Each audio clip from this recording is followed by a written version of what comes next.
আজকে বশির ভাই নিজেও জানে যে ব্যুরোক্রেসি আমরা কী ভুগছি। এই যে সাধারণ জমি কেনা থেকে আরম্ভ করে আমাদের যে সমস্ত এন্টারপ্রেনারদের বলে যে ব্যবসায়িক যে ফর্মালিটিগুলো করতে আমাদেরকে বলে দ্রুত করার জন্য ভিয়েতনামে লাগে যদি 7 দিন, আমাদের এখানে লাগে 6 থেকে 7 মাস একটা ব্যবসা শুরু করার জন্য। তো তাছাড়াও সরকারের বিভিন্ন পরিদপ্তরে আমাদের আজমদের চৌধুরী সাহেব উল্লেখ করছেন, সরকারের বিভিন্ন পরিদপ্তরে যে সমস্ত দরখাস্তগুলো রেগুলেটরি বোর্ডের কাছে আমাদেরকে যায়, এই রেগুলেটরি বোর্ডেরা তাদের কোনো জবাবদিহিতা নাই 2 মাস 3 মাস 4 মাস 6 মাস পরেও।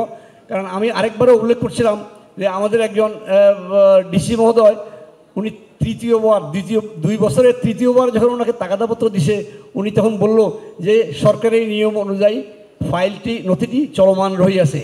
তো এই জন্য আমাদের ব্যুরোক্রেটদের কোনো জবাবদিহিতা নাই।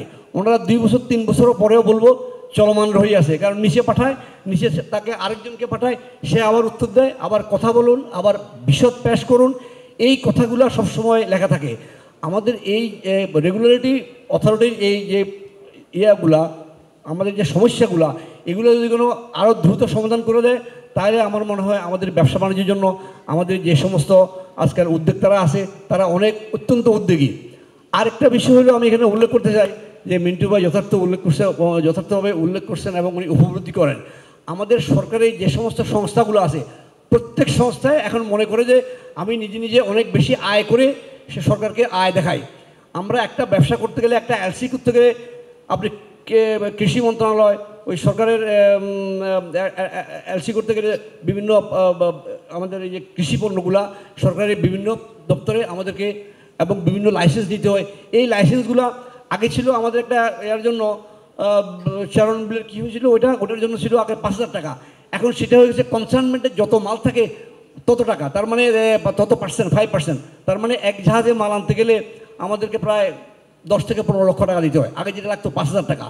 তো এইভাবে আমি বলছি এক্সক্লুসিভ অথবা আমাদের ফার্মদের খামার বাড়ি প্রত্যেকটা সংস্থা, ইভেন সরকারি পুলিশের কাছে একটা ক্লিয়ারেন্সের জন্য গেলে, ডিসির অফিসে একটা লাইসেন্সের জন্য গেলে বলে যে আমাদেরকে এখানে এলআর ফান্ড দিতে হবে। আর এলআর ফান্ড 10-20 আগে যে টাকা 5,000 টাকা 10,000 টাকা হইতো, সেটা এখন 10 লক্ষ 20 লক্ষ টাকা। এটা ছোটোখাটো ব্যবসায়ীরা অত্যন্ত হাড়ে হাড়ে ভুগতেছে। তো প্রত্যেকটা সংস্থা এখন হয়ে গেছে তারা নিজেরা রিচ হওয়ার জন্য বিআইডব্লিউডিএ।